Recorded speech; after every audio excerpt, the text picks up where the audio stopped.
Hello there, lads and ladies. Welcome back finally to another book review. And today we are doing a fantastic little autobiography. Well, I'd say less of an autobiography, mostly due to the fact that the chap who wrote this is actually more concerned about his friends and family around him, and he talks more about his friends than he does himself, being humble that he is. And that is of Mr. James Haskell's What a Flanker. Now, with What a Flanker, it's fantastic because it's a nice little play on the word wanker, basically, as you do. Being James, he loves to laugh and all that, and so do I.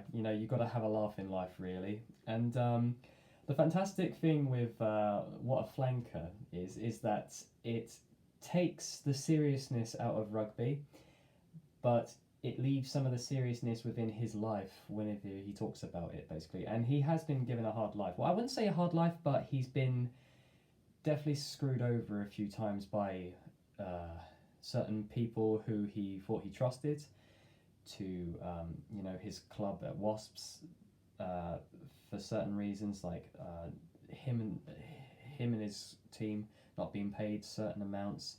They're probably better players than they were being paid for, basically. Their facilities were crap.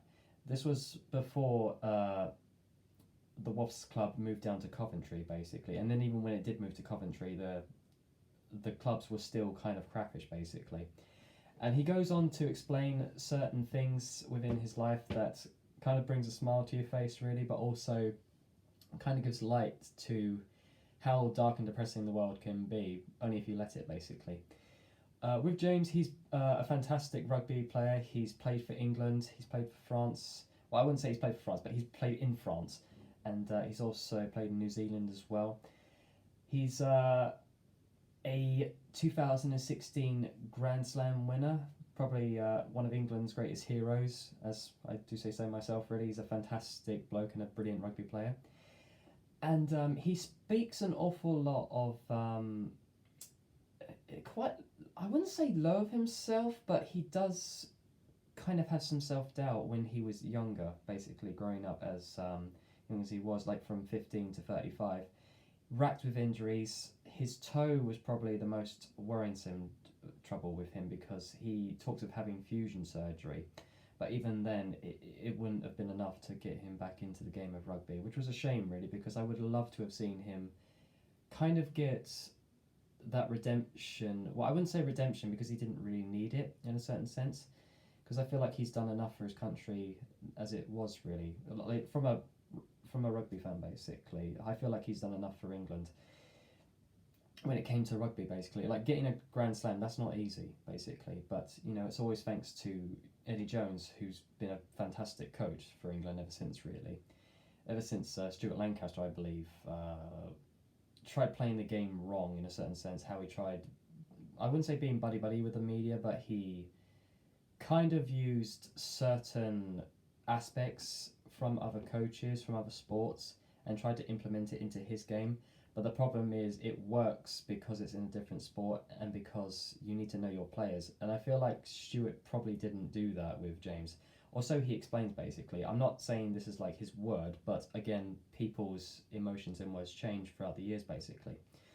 Kind of like, when you're younger, you do things just for the spur of the moment, or just because, it's for the laugh.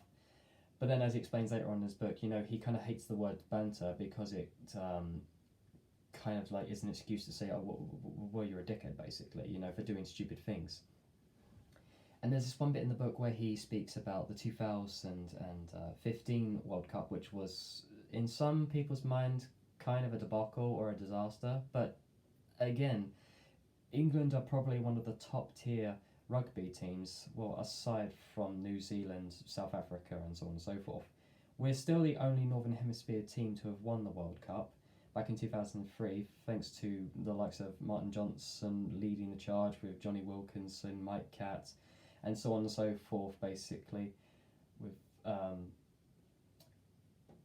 all that in mind, basically, I will go on to explain that book as well, because I've got an autobiography of Jonny Wilkinson, and he kind of does explain a little about Jonny Wilkinson when he was like against him I think it was in France when Jonny was playing for Toulon, probably Toulon's greatest non-French hero being Jonny Wilkinson.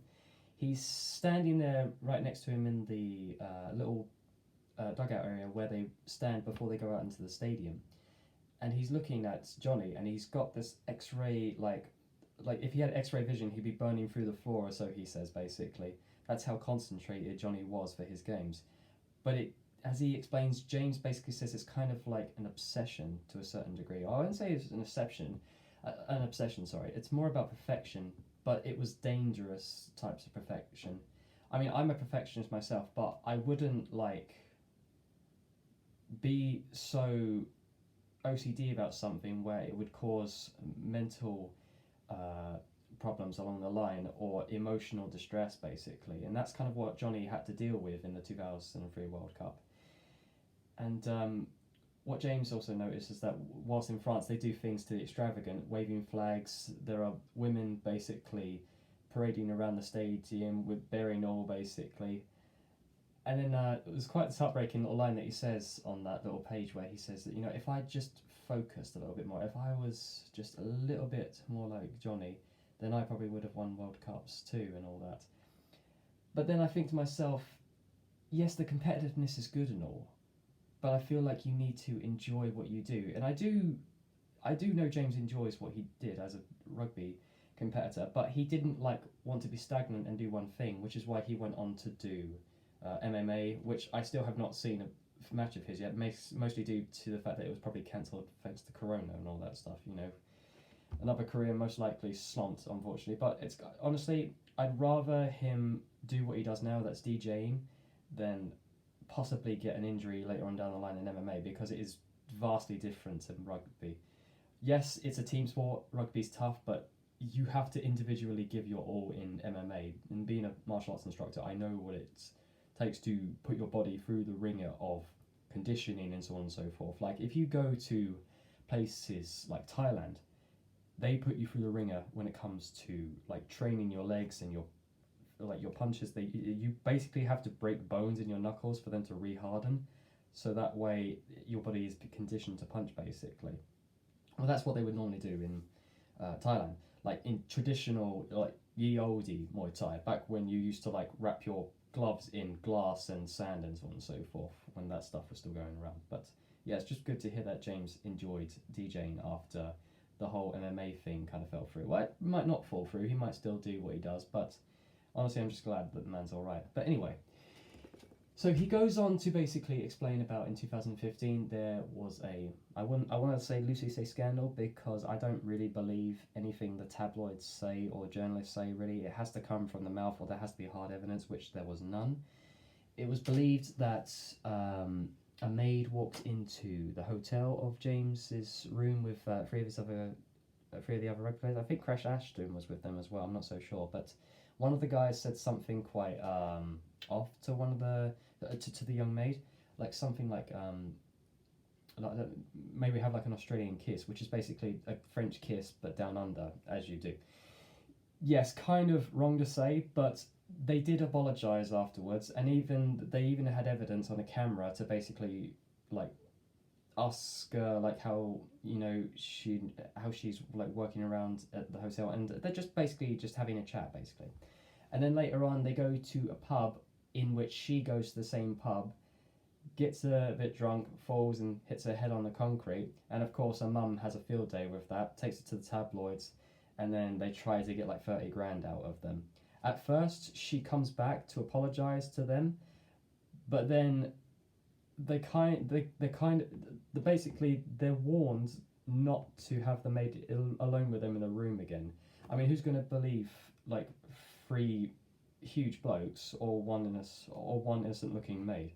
Unfortunately, when it comes to women, you're innocent until proven guilty, but with most blokes this day and age, it's you're guilty until proven innocent, really.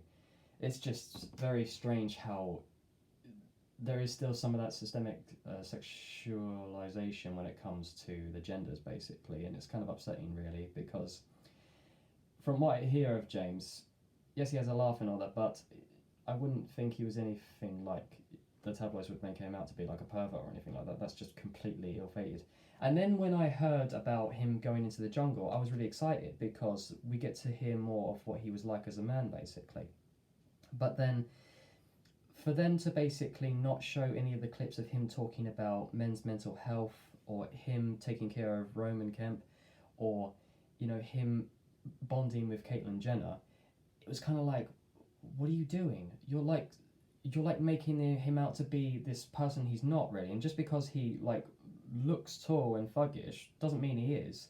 And that kind of what really annoyed me about, like I'm a celebrity and all that, which is why I rarely watch it now, because it's just so over dramatized. That's why I don't watch reality TV, because all of that is just bollocks and reality drama, and I just can't stand that shit.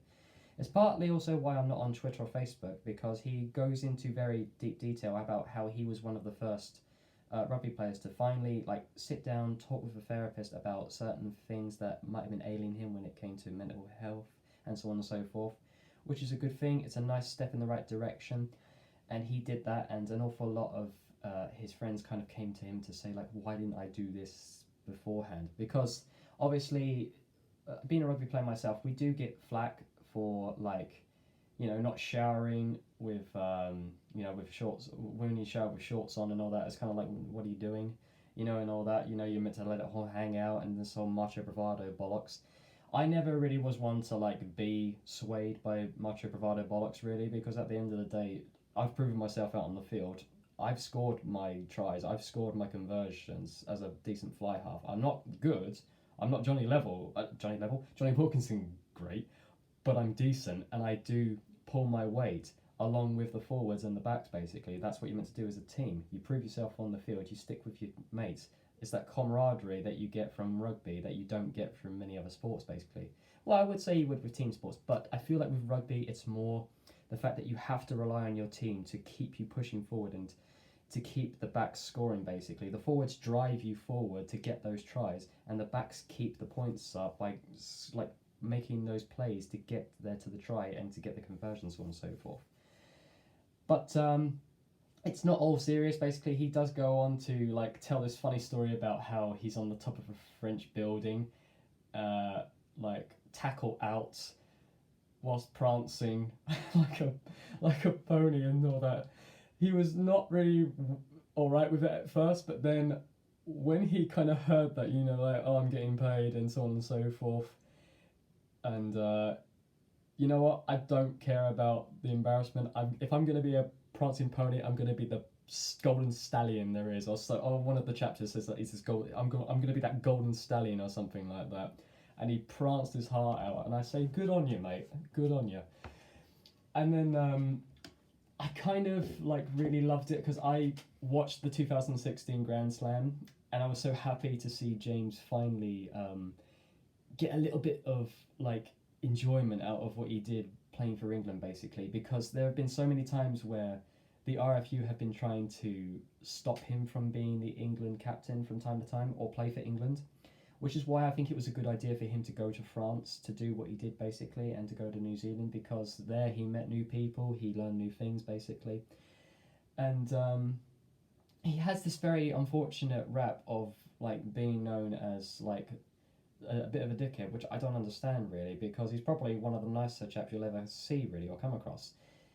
I mean, obviously I don't know him personally, but from what I've heard from other people that have spoken about him, especially when I'm a celebrity, he's a very lovely person. And also, it's kind of a meme really, where he's like the most yellow carded like flanker, or like the most like, yellow carded back or something like that. Forward. But it's interesting really, because most of the yellows he gets are just simple mistakes. Like either he's come in at the side a bit too early, or he's like dropped the ball on, like if it's knocked on a little bit, or if he's just done something in general to like muck up a little bit.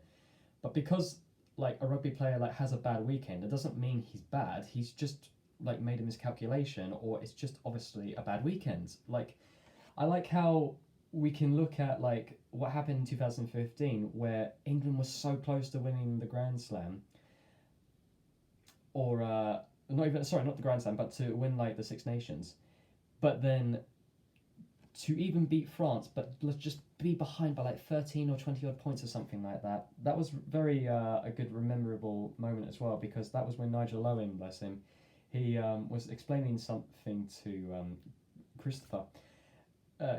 I know, what did he say? He said something along the lines of like, no, no, he moved, and he's still going on because he's like, no, we need to do this. We need to get more tries. We need to win. And he's like, Christopher. He's like, sorry, sir, thank you. you don't backtrack to Nigel Owens, basically. I feel like Nigel Owens and Wayne Barnes are probably the only respectable refs in my mind because they really are on the level playing field. Not that Romain Baudier or other people aren't, but I feel like that those two are definitely good refs, and I feel really upset that Nigel Owens had to retire, but of course it's getting to him too much. He can't do international levels because of his age, so on and so forth. I'm not saying you're old, Nigel, don't worry, I love you, man, I love you so much, but you know, like as these boys are getting bigger and bigger, they're getting faster, and you know, you kind of need like some rollerblades to roll along with them, basically. That should be a thing, really. That really, I feel like with asphalt, that should be a thing, because sorry, not on asphalt. You have people that play on AstroTurf, and I feel like you need something to go backwards and forwards. You know, like how those cameras go around on the Greyhound tracks? We need something like that for the refs. Just sit them on that, and they can go around, like, checking certain things with them whilst they're on this little machine going left and right along the field. They should do that for linesmen, actually. That's actually a good idea. Saves the linesmen running backwards and forwards. But again, you need fitness to keep doing what you're doing, really. Anyway, to go on to other stories that he's talked about, he mostly talks an awful lot about this one time he filmed a porno, but that was a very interesting story because he left the camera in a room not expecting his mate to be in there, you know, shagging. So it was kind of thrown around that they made a porno in school. I just laugh because this is literally the same type of stuff that would go on in my school, but we never like did anything on that level, basically, where, you know, we got expelled or suspended or something like that. Normally, if we were doing anything naughty, we were getting into fights with like bullies that were picking on people and then getting blamed for it. That's partly why I nearly like lost the opportunity to go to college, because I had one victim of this one bully who told the teachers that I was doing the thing because he was afraid that the bully might come after him next, basically. So I don't blame him for that, because obviously, you know, obviously when you're afraid you'll say things and all that. But again, it kind of nearly ruined my chance to get into college, really. And that's partly what happened with James, really, how he was being given an image by like the fan base, the pundits, the like RFU and so on and so forth about this image that he isn't, basically, which is partly why you always have to be careful what you say on Twitter and Facebook, because, you know, you have to be accountable for what you say, really, and you have to own what you say, which is partly why I don't go on Facebook or Twitter, because most of the people on Twitter are either just trolls or they're just there to start a race war, and it's just like, really? Can't you be doing something better with your life? Can't you be like donating to charity or just going on a long walk with your girlfriend or anything, basically? Anything than just sitting there in front of the screen, just typing away endlessly with things that don't matter.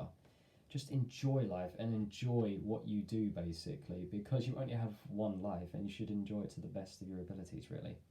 And that's mainly the lesson James leaves us with this book, really.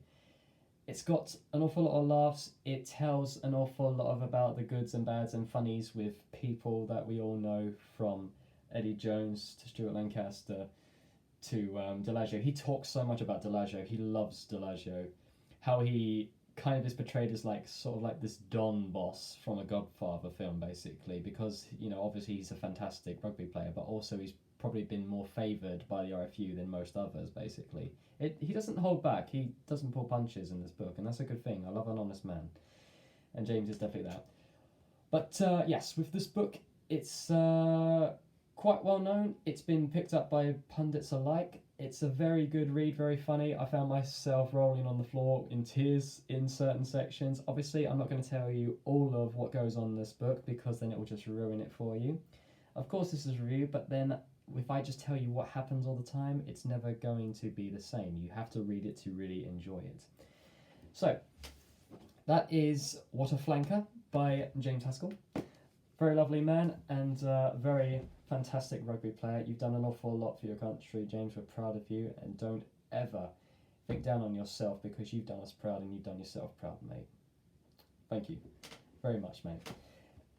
Now, for my next review, I'll probably do Wolf and Parchment. I'll definitely get a Tattoo Storytime out, because I want to cover one sooner or later, because I've got God knows how many tattoos on me and I need to get through those stories. But the next rugby autobiography that I'll be covering is of Jonny Wilkinson. The man is a hero in my eyes. He's probably the greatest English fly half ever, and he's probably the main reason why I became a rugby player. Then after him, I'll do Elwyn Jones, and I'll probably cover Gareth Thomas, because Gareth Thomas is probably one of the most inspirational Welsh rugby players of our time, and one of the probably greatest gay rugby players that has come out and finally accepted himself for what he is. And we don't talk about accepting yourself really when it comes to being gay, basically, because that's such a taboo thing in our world still for some unknown reason. How you can be hated for just loving another person, basically, it's kind of mind-boggling, really. So I will try to find that novel of Gareth Thomas, and if you do happen to find it yourself, please give it a read. I hear it's fantastic. It's called Gareth Thomas Pride, and also check out James Haskell's What a Flanker. It's a very funny book and very interesting to read throughout his career, basically, as he tells like a very light-heartedness of himself and his career and his friends, basically.